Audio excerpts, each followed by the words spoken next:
Don't let the flip of a coin be the outcome of your local election. Be sure to head out and vote at one of your local polling places today.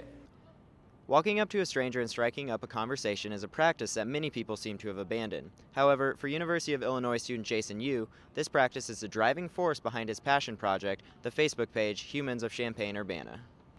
Not only is the moving wall a tribute to those who have fallen in battle, but also a reminder to appreciate our veterans not only on Veterans Day, but every day. Grabbing a college student's attention about anything, especially politics, can be difficult, but throw in a free concert and that can definitely change. December is finally here, which means colder temperatures are here to stay. Back with that and more in weather, your UI7 News starts right now. Today is the last chance for citizens in the Champaign-Urbana area to cast their votes in the local election. Here's why they should take the time to fill out those ballots. Veterans Day is a time to remember and honor those who have served and in some cases died for our country. Today, the city of Danville has a special way to honor veterans of the Vietnam War.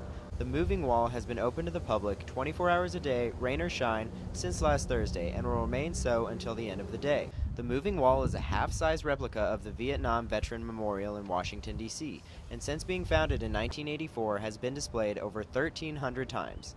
It gives those who cannot make the trip to Washington, D.C. the opportunity to pay their respects.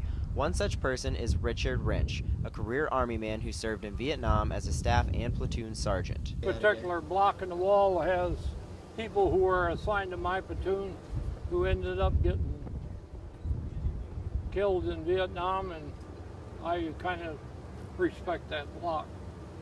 Aside from veterans coming to pay their respects to their fallen friends, there are also some in attendance who are trying to instill the magnitude of what the wall means to a new generation. For Maureen Donofino, who brought her daughter Jill Isringhausen, there is a very specific reason for taking the time to see the moving wall. To respect the history of what this means and the symbol for what others have gone through to benefit us, and we're not reminded of that often enough. Not only is a moving wall a tribute to those who have fallen in battle, but also a reminder to appreciate veterans not just on Veterans Day, but every day. This idea was one that Wrench felt during his time at the moving wall today. The wall was felt close because of the panel and the names I know, but it's also, it educated me that they're trying to show me as a veteran that I did something good. I fought for my country and my flag. In Danville, I'm Blaize Stewart, UI7 News.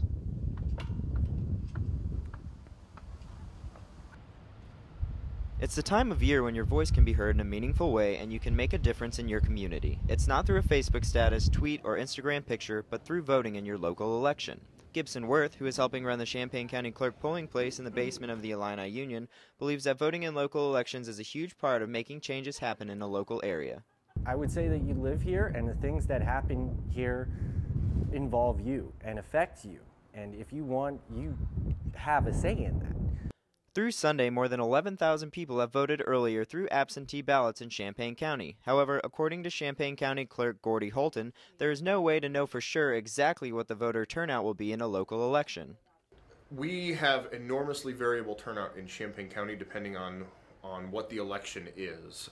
And some of that variability is because we're a community that has obviously a large university population, but we also have a large population of folks that are sort of ancillary to the university who are somewhat more transient.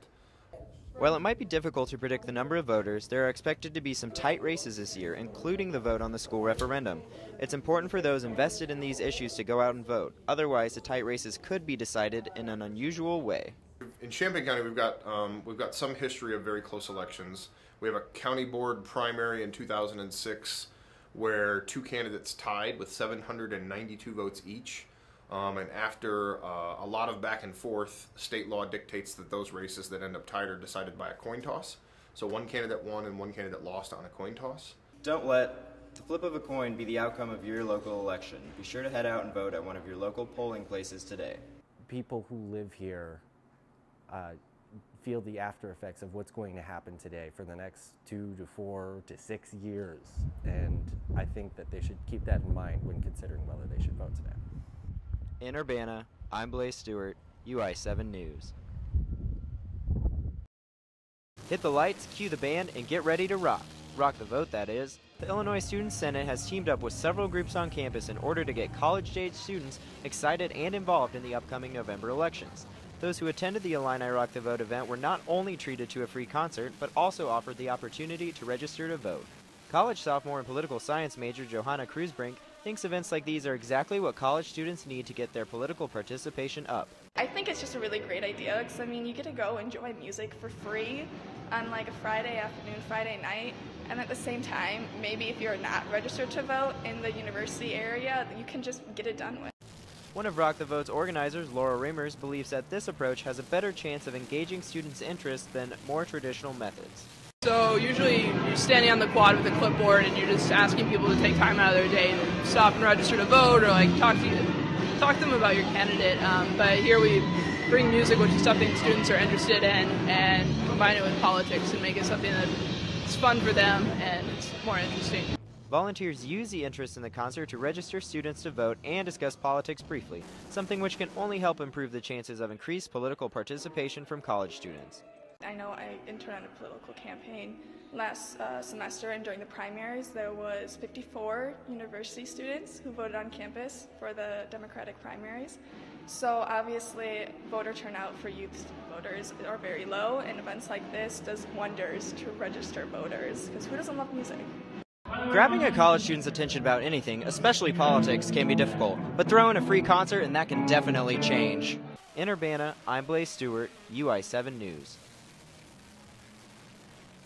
Graduate students and faculty members gave speeches describing the effect that Dr. Stephen Salida would have had on their research and experience at the U of I. Lawyers for Salida say the university will have some difficult arguments to make if the Board of Trustees does not reinstate Salida. His goal is to be reinstated, not to reach a financial settlement. 5 years after a 22-year-old Mahomet woman was murdered, the Champaign County Sheriff's Office is reopening the Holly Casano murder investigation. December has finally arrived, and while we haven't seen any lasting snow yet, we've definitely got those colder temperatures which are here to stay. I'm looking here in Champaign-Urbana. Right now you can see we're at 32 degrees. A respiratory virus that has swept the Midwest is a bit closer to home. Residents of the Champaign-Urbana area are advised to take precaution against the enterovirus, a virus that has affected more than 1,000 children across several states. Hopefully you had the chance to go out and enjoy the nice weather we had yesterday, because it's not looking like we'll see a day like that anytime soon.